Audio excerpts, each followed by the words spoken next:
Good morning, it's Friday the 8th of December. Me and Woody are out on deliveries. We've already done 6 bags this morning already. We're just heading out with another 6. So yeah, we've been pretty busy on deliveries this morning, and Andy's been coming with me because, like you guys said, what might happen?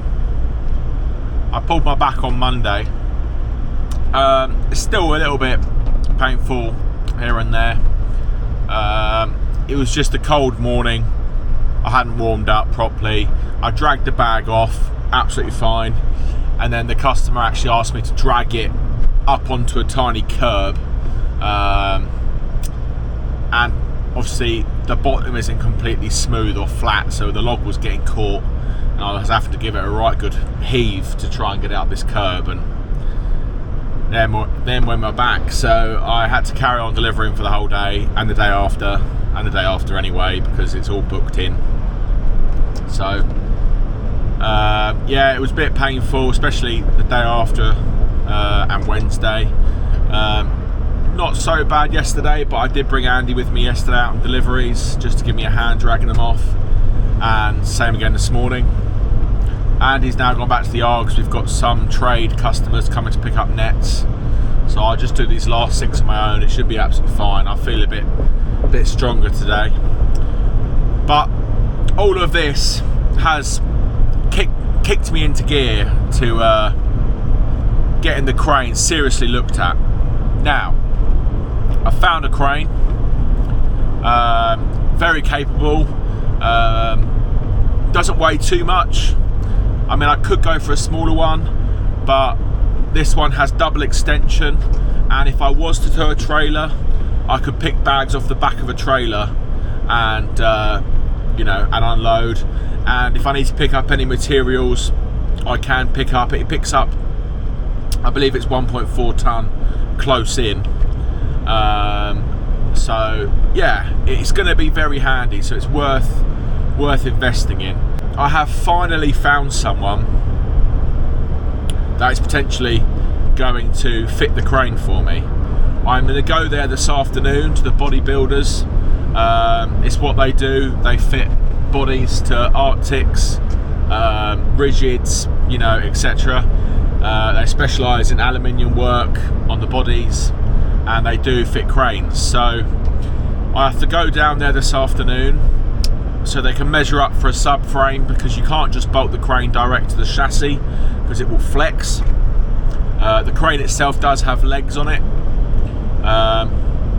but I need it to be done professionally by someone, so my insurers for the vehicle are all legit, and I'm covered, because if you were to do it yourself and something was to go wrong, obviously you're not going to be covered if something goes wrong and you've done all the work yourself and hasn't been signed off. So that's been the hardest thing, trying to find someone that can fit the crane. Obviously there are plenty of people that do the big cranes, but they're huge money and they probably don't even want to get involved with my little crane on my little van. So it's taken a while, but I have finally found someone. It's my job for this afternoon when I finish all my deliveries. I'm reading your comments. Got this seatbelt on. I do normally wear it. I 100% wear it. It's just when I'm in and out of the truck, I just, obviously I forget sometimes, but seatbelt's on. I am watching you guys in the comments.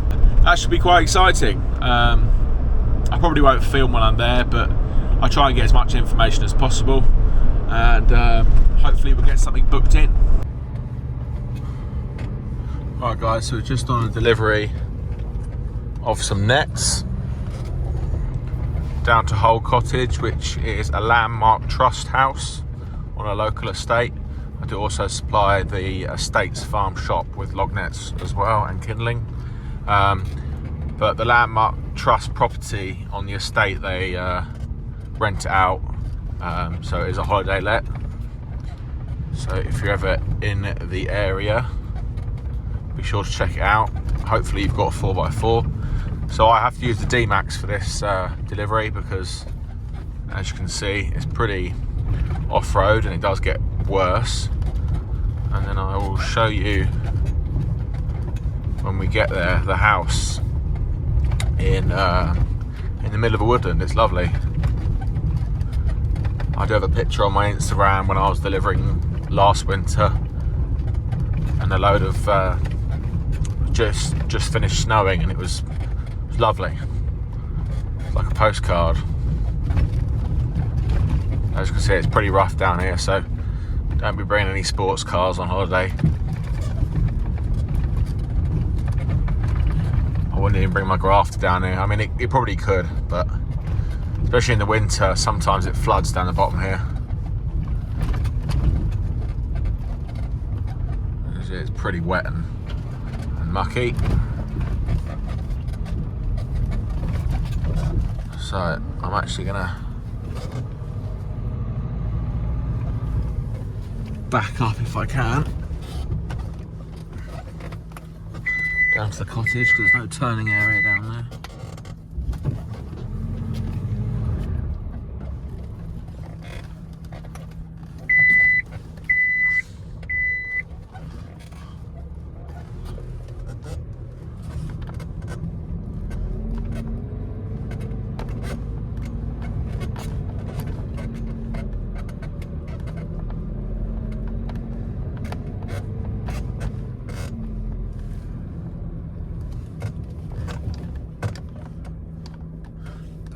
Shed.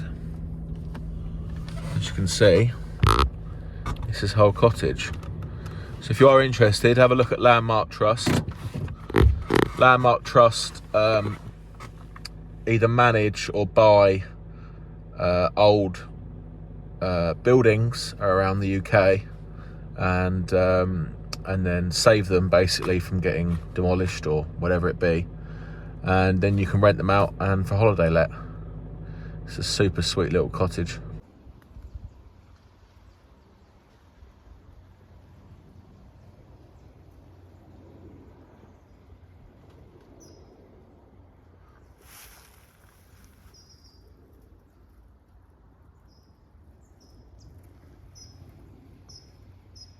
Very peaceful. Don't know if I'll be able to stand up in there or not. I don't know how old it is, but I'm sure there's lots of information on the Landmark Trust website. But it's literally in the middle of the woodlands, middle of nowhere. So we'll get these nets unloaded. That's the entrance in. It's gorgeous though. This ash needs to come out though, because that's pretty dangerous. As you can see, ash dieback is a very big problem here in the UK, especially the southeast. I'm pretty sure it's all over the UK now, but basically kills the ash tree from the crown down and kind of central through the tree. That's why some of the logs you'll see like a brown stain in the middle. That's just where they've caught it as it's dying or dead. A very infected tree that's been dead for a while will actually be completely rotted out in the middle, and all these branches snap off very easily. And if you're in a public place, obviously that's why they're clearing a lot of trees out on public footpaths. Nice wild cherry there. Another ash tree. It's so easy to spot an ash tree with ash dieback. There's just no leaves on it at all. Just wispy ends. Such a shame. Right, we'll get these logs unloaded. That's that all done.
Well guys, I'm just leaving the bodybuilders. Good news, they can do it. One thing I don't know is the price. So we'll let them get back to me with some figures. I'll be brutally honest, I don't know who else can do it. And they may be able to fit me in with some time scale as well. So it's looking really good. I'll wait for them to give me the quote. And once I'm happy with that, I will go ahead and order the crane. And potentially, as quick as the new year, we could have a crane mounted on the grafter, which will be just amazing. I have been pondering about it for the past couple of years, but money, time, and you know, I've been dragging them off absolutely fine. I really have. And it's quick, you can drop the side, drag the bag off, and you're done within a minute, literally a minute. With the crane, you're gonna have to drop the legs down, unfold the crane, put the hooks on the loops, stuff like that. So it does take more time, but at the end of the day, it's health and safety, it's reliability, and it also takes the responsibility off of me. So I can get someone else out delivering. Say if I was to hurt myself or I went away, deliveries would not come to a halt. And that future-proofing the business, for me, is well worth it. So we're gonna have to bite the bullet, spend the money. We've had a good year so far, we really have. And treat myself and the business at the same time. Just this sprained back had to speed the process up a little bit. But yeah, now it's kind of in motion. I'm super excited, and yeah, we'll look forward to it. I'll get back to yard. Andy's processing. We are starting to run out of a bit of timber now, so fingers crossed we can get some in the new year. If we can get some heavy frosts, the forwarder can go out and not make such a mess. So we'll see. But I'll go back, give you a bit of an update on the kiln. We put a batch in yesterday morning, and humidity has dropped down to about 45% already from 60. It kind of does that first jump quite quickly, and then just keeping the temp up, we then start bringing it down by 5 or 10, depending on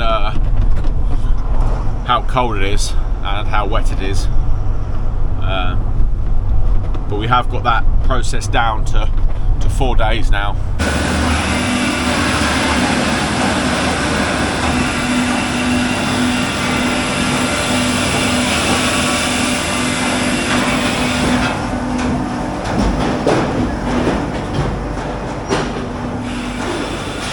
Andy thought of this really simple idea of just putting the next set of cages behind, and that stops a lot of them from coming through. So it's really simple, easy design, but I am very tempted to start wrapping them all in chicken wire or just any other fencing really, because it's a pain when you're driving across the concrete and one falls out the cage in front of you, you don't realise, and you drive over it and the whole lot goes flying. It's a bloody nightmare. So, with a bit of stock in, that's all getting bagged up on Monday. That's all going out. We've nearly got a kiln load. That'll be 16 plus 6. Bloody hell, quick maths. 22. 22 minus 1 actually, because it's not 4 high. Yeah, it's 21, and he's doing, just need another 5 more, and that's a kiln load. No, sorry, 6 more. And he does 6 more cages, that's a kiln load. This kiln load went in yesterday. It's all green apart from the last 4. Oh, the last 4 here are seasoned, and this was actually cut on the Transor, my old processor. So it's been seasoning since probably March, April. It was one of the last things we did. I knew this customer wanted more, so I did process them, and I processed them so I can supply them. But look at that, I think it's 50 centimetre stuff. Bit of cherry there. But this stuff's been seasoning for that long, and it got rained on and rained on and rained on. But I reckon this stuff is ready to take out now, and it's been in for 24, probably another 6 hours. Yeah, probably 30 hours, maybe 32 hours this has been in here. So it was obviously dry, but it was physically wet from the rain. So that has just drawn all that off, and that's ready to burn now, I reckon. I haven't tested it. I'm going to leave it in for another day anyway, because he runs his boiler on it. The boiler's underneath his house. It's a gasification boiler, similar to mine, but it obviously heats the water. So I'll just grab my phone and we'll just check what kind of temperature we are in here. So we're currently at 62.6 degrees C.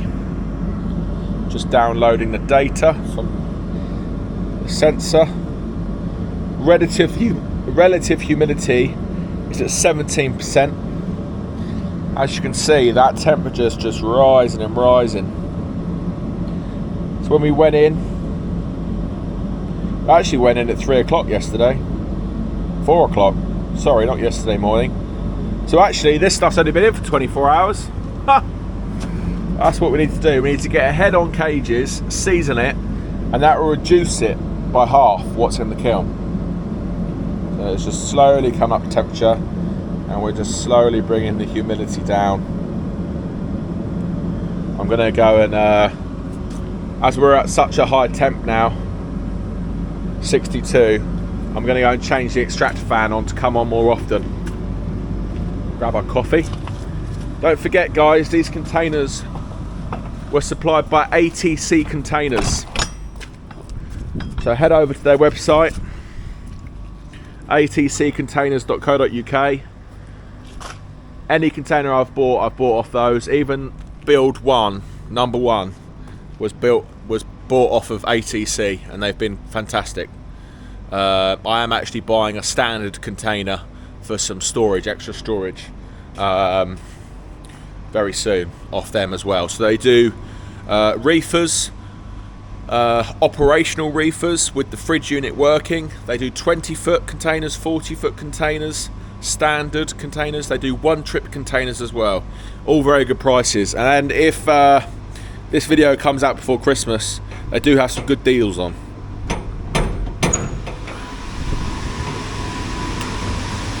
Whoa. So as you can see, the fan is just switched off and it's coming back up again.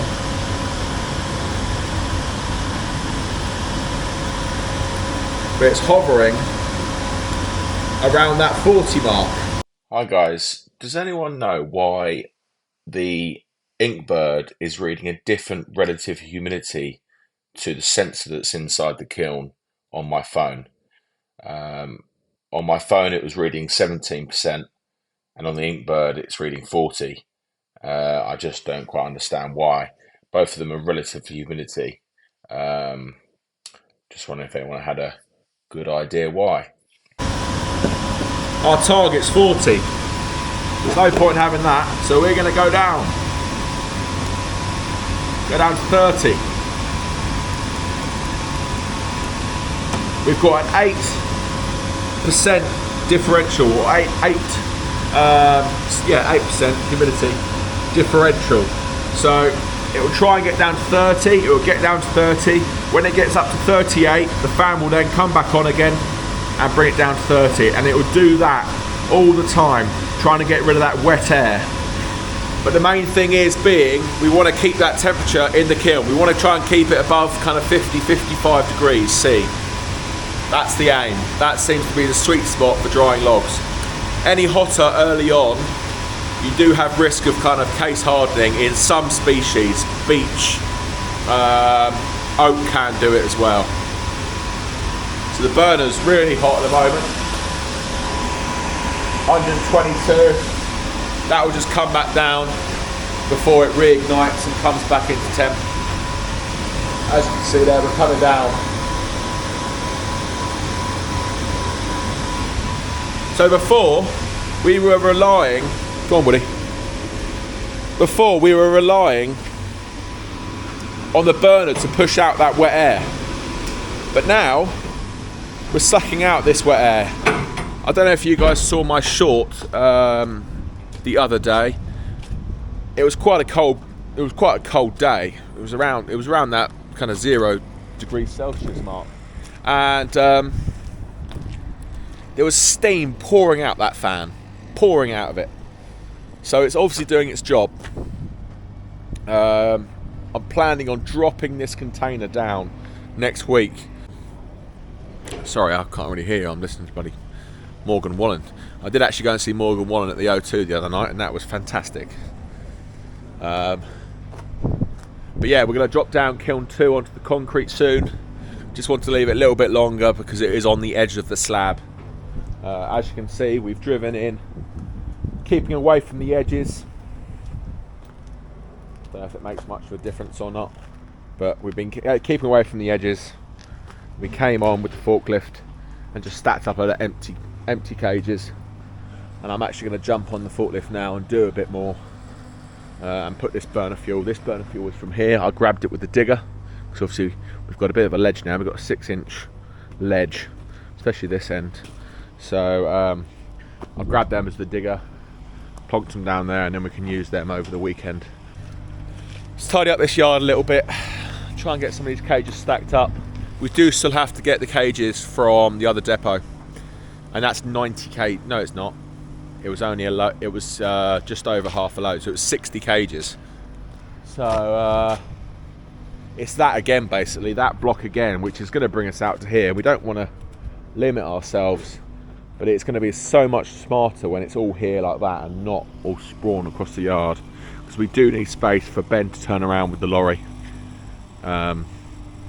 Parking areas and stuff like that. So it's coming together, and I am over the moon that we're kind of getting the ball rolling with this crane. A lot of you have suggested I just go ahead and do it. One guy, I did see someone's comment, he put one on his and he said he should have done it a lot sooner, so fingers crossed I'll be saying the same thing. Well, the day's well and truly come to an end now. It is Friday, and we're going to finish up 20 minutes before kind of our normal finish time. Andy's done really well processing. He's just going to finish that cages on, and then we'll call it a day. But yeah, we've got a busy old day on Monday, bagging all this up. Nets have been going out. We did have 160 go out today. It's just manic. I was going to do some forklifting just now, but I had literally about 4 phone calls, one after the other, just asking what our delivery kind of time scale is. It doesn't actually say it on the website. That's something I would like to change. Just give people a rough idea whether we're 1, 2, 3 weeks lead time on Firewood. But people quite like speaking to me as well. Ring up, there's actually a voice at the end of the phone, where a lot of these companies don't even have a phone number anymore. They're just all online. So that's another kind of good thing about having it as well. So, but yeah, what another mega week. I have just been out delivering all week, even with a bad back. Not ideal, but it is what it is. That's a saying I keep using now. But yeah, I feel like we're getting ahead slightly. With just this last push. It's currently the 9th, I think, 9th or 8th of December. It's the last push, last couple of weeks before Christmas. We are currently booked up for kiln dried all the way up till the first week of January 2024 now. So whatever comes out the kiln is sold. I'm still got some delivery slots for seasoned. We are depleting the stock in the second depot quite rapidly now. I think we took nearly 70 bags out of there this week. So that's well over a layer. So it will see us through Christmas, I know it will, but there won't be much after that. So yeah, it's going well, guys. It's going well. I'm loving all the comments. Thank you for all the support. I hope you enjoyed this little video today. I'll see you guys in the comments, and I'll see you on the next one. Cheers.